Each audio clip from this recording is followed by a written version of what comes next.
ಮಾಲೂರಿಗೆ ಇದೇ 17ರ ಬುಧವಾರ ರಾಹುಲ್ ಗಾಂಧಿ ಭೇಟಿ ಹಿನ್ನೆಲೆಯಲ್ಲಿ ಭರದ ಸಿದ್ಧತೆ ಮಾಡಲಾಗುತ್ತಿದೆ. ಜಿಲ್ಲಾ ಕಾಂಗ್ರೆಸ್ ಅಧ್ಯಕ್ಷ ಸಿ. ಲಕ್ಷ್ಮೀನಾರಾಯಣ. ಸುದ್ದಿಯ ವಿವರ. ಇದೇ 17ರ ಬುಧವಾರ ಮಧ್ಯಾಹ್ನ 3 ಗಂಟೆಗೆ ಸಾರ್ವಜನಿಕ ಸಭೆಯಲ್ಲಿ ಭಾಗವಹಿಸಲು ಕಾಂಗ್ರೆಸ್ ಪಕ್ಷದ ರಾಷ್ಟ್ರೀಯ ನಾಯಕರುಗಳಾದ ರಾಹುಲ್ ಗಾಂಧಿ, ಸುರ್ಜೇವಾಲಾ, ರಾಷ್ಟ್ರೀಯ ಅಧ್ಯಕ್ಷ ಮಲ್ಲಿಕಾರ್ಜುನ ಖರ್ಗೆ, ರಾಜ್ಯದ ಮುಖ್ಯಮಂತ್ರಿ ಸಿದ್ದರಾಮಯ್ಯ, ಉಪಮುಖ್ಯಮಂತ್ರಿ ಡಿ. ಕೆ. ಶಿವಕುಮಾರ್ ಸೇರಿದಂತೆ ಹಲವಾರು ಹಾಲಿ ಮಾಜಿ ಸಚಿವರುಗಳು, ಹಾಲಿ ಮಾಜಿ ಶಾಸಕರುಗಳು, ಬ್ಲಾಕ್ ಕಾಂಗ್ರೆಸ್ ಅಧ್ಯಕ್ಷರುಗಳು, ಮುಖಂಡರುಗಳು ಆಗಮಿಸಲಿದ್ದು, ಸಾರ್ವಜನಿಕ ಸಭೆಗೆ ಭರದ ಸಿದ್ಧತೆ ನಡೆಸಲಾಗುತ್ತಿದೆ ಎಂದು ಜಿಲ್ಲಾ ಕಾಂಗ್ರೆಸ್ ಅಧ್ಯಕ್ಷ ಸಿ. ಲಕ್ಷ್ಮೀನಾರಾಯಣ ತಿಳಿಸಿದರು.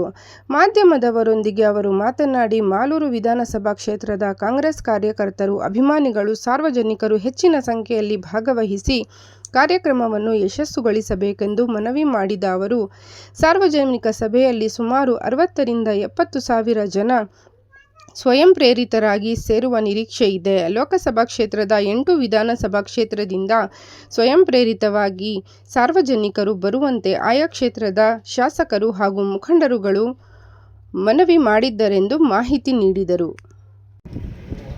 ಮಾಲೂರಿನಲ್ಲಿ ರಾಹುಲ್ ಗಾಂಧಿಯವರ ಪ್ರವಾಸದ ಕಾರ್ಯಕ್ರಮ ನಾವು ಹಮ್ಮಿಕೊಂಡಿದ್ದೀವಿ. ಇಲ್ಲಿ ನಾವು ಎಲ್ಲ MLAಗಳು ಮತ್ತು ಎಲ್ಲ ಬ್ಲಾಕ್ ಕಾಂಗ್ರೆಸ್ ಪ್ರೆಸಿಡೆಂಟ್ಸು ಜೊತೆಗೆ ಎಲ್ಲ ಮುಖಂಡರ ಸಹಯೋಗದೊಂದಿಗೆ ಮಾಲೂರಲ್ಲಿ ಸುಮಾರು 60ರಿಂದ 70 ಸಾವಿರ ಜನ ಸೇರೋ ನಿರೀಕ್ಷೆ ಇದೆ. ಯಾಕಂತಂದರೆ ಎಲ್ಲ MLAಗಳು ಸಹ ಅವರ ವಿಧಾನಸಭಾ ಕ್ಷೇತ್ರದಿಂದ ಎಲ್ಲರೂ ಸಹ ವಾಲಂಟಿಯರಿಗೆ ಬರೋ ಥರ ಅವರು ಎಲ್ಲ ಮನವಿ ಮಾಡ್ಕೊಂಡಿದ್ದಾರೆ. ಎಲ್ಲ ಸ್ವಯಂ ಪ್ರೇರಿತರಾಗಿ ಎಲ್ಲ ಕಾರ್ಯಕರ್ತರು, ಮುಖಂಡರು, ಆಮೇಲೆ ನಮ್ಮ ಕಾಂಗ್ರೆಸ್ ಸರ್ಕಾರದ ಮೇಲೆ ಪ್ರೀತಿ ಇರೋಂಥ ಎಲ್ಲ ಜನಗಳು ಸಹ ಭಾಗವಹಿಸ್ತಾ ಇದ್ದಾರೆ. ಎಷ್ಟೊತ್ತು ಬರ್ತಾರೆ ಸರ್? ನಾಳೆ 3 ಗಂಟೆಗೆ ಮಾನ್ಯ ಶ್ರೀ ಮಲ್ಲಿಕಾರ್ಜುನ ಖರ್ಗೆ ಅವರು ಮತ್ತು ರಾಹುಲ್ ಗಾಂಧಿಯವರು, ಹಾಗೆಯೇ ನಮ್ಮ ಮುಖ್ಯಮಂತ್ರಿಗಳಾದಂತಹ ಸಿದ್ದರಾಮಯ್ಯನವರು, ಉಪಮುಖ್ಯಮಂತ್ರಿಗಳಾದಂಥ ಶ್ರೀ ಡಿ. ಕೆ. ಶಿವಕುಮಾರ್ ಅವರು, ಕೆ. ಎಚ್. ಮುನಿಯಪ್ಪ ಅವರು, ಸುರ್ಜೇವಾಲಾರವರು, ವೇಣುಗೋಪಾಲ್ರವರು, ಅಭಿಷೇಕ್ ದತ್ ಅವರು, ಇವರೆಲ್ಲ ಜೊತೆಗೆ ನಮ್ಮ ಜಿಲ್ಲಾ ಉಸ್ತುವಾರಿ ಮಂತ್ರಿಗಳಾದಂತಹ ಸುಧಾಕರ್ ಅವರು, ಬೈರತಿ ಸುರೇಶ್ ಅವರು ಎಲ್ಲರೂ ಸಹ ಇಲ್ಲಿ ಬರ್ತಾ ಇದ್ದಾರೆ, ಭಾಗವಹಿಸ್ತಾ ಇದ್ದಾರೆ. ರೋಡ್ ಶೋ ಇದೆ ಸರ್? ರೋಡ್ ಶೋ ಇಲ್ಲ, ಅಲ್ಲಿ ಸಾರ್ವಜನಿಕ ಸಭೆ, ಓನ್ಲಿ ಸಾರ್ವಜನಿಕ ಸಭೆ ಇಲ್ಲ, ಹೆಲಿಕಾಪ್ಟರ್ ಮೂಲಕ ಬರ್ತಾ ಇದ್ದಾರೆ.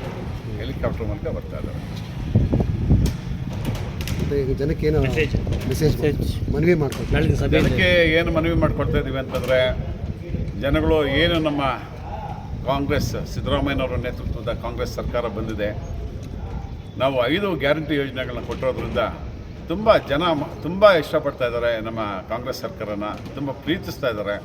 ಅದರಿಂದ ಅದಕ್ಕೆ ಸಂಬಂಧಪಟ್ಟಂಗೆ ಆಮೇಲೆ ಕೇಂದ್ರದ್ದು ಸಹ ನಾವು ಗ್ಯಾರಂಟಿಗಳನ್ನ ನಾವು ಘೋಷಣೆ ಮಾಡಿದ್ದೀವಿ. ಅದರಿಂದ ಕೇಂದ್ರದ ಗ್ಯಾರಂಟಿ ಯೋಜನೆ ಪ್ರಕಾರ ಒಬ್ಬ ಮಹಿಳೆಗೆ 1 ಲಕ್ಷ ರೂಪಾಯಿ ತಿಂಗಳಿಗೆ ಬರುವಂಥದ್ದು, ವರ್ಷಕ್ಕೆ ಬರುವಂಥದ್ದು, ಅದೊಂದು ಕಾರ್ಯಕ್ರಮ ಇದೆ. ಎಲ್ಲ ಒಟ್ಟಾಗಿ ಏನಾಗ್ತಾ ಇದೆ ಅಂತಂದರೆ, ಜನ ನಮ್ಮ ಕಾಂಗ್ರೆಸ್ ಸರ್ಕಾರದಲ್ಲಿ ತುಂಬ ಕ್ಷೇಮವಾಗಿ ಸುಭಿಕ್ಷವಾಗಿದ್ದಾರೆ. ಅದರಿಂದ ಆ BJPಯ ಆಡಳಿತವನ್ನು ಅವರು ವಿರೋಧಿಸಿ ಬೇಸತ್ತು ಕಾಂಗ್ರೆಸ್ಗೆ ಯಾವತ್ತೂ ವೋಟ್ ಮಾಡಿದ್ದಾರೆ. ಅದರಿಂದ ಅದೇ ಋಣನ ತೀರಿಸ್ಕೊಳ್ಳೋ ನಿಟ್ಟಿನಲ್ಲಿ ನಮ್ಮ ಕಾಂಗ್ರೆಸ್ ಪಕ್ಷಕ್ಕೆ ಮತ ಹಾಕ್ತಾ ಇದ್ದಾರೆ. ನಮ್ಮ ಅಭ್ಯರ್ಥಿಯನ್ನು ಗೆಲ್ಲಿಸ್ಕೋಬೇಕಂತ ಹೇಳ್ಬಿಟ್ಟು ಜನ ಮನಸ್ಸು ಮಾಡಿದ್ದಾರೆ.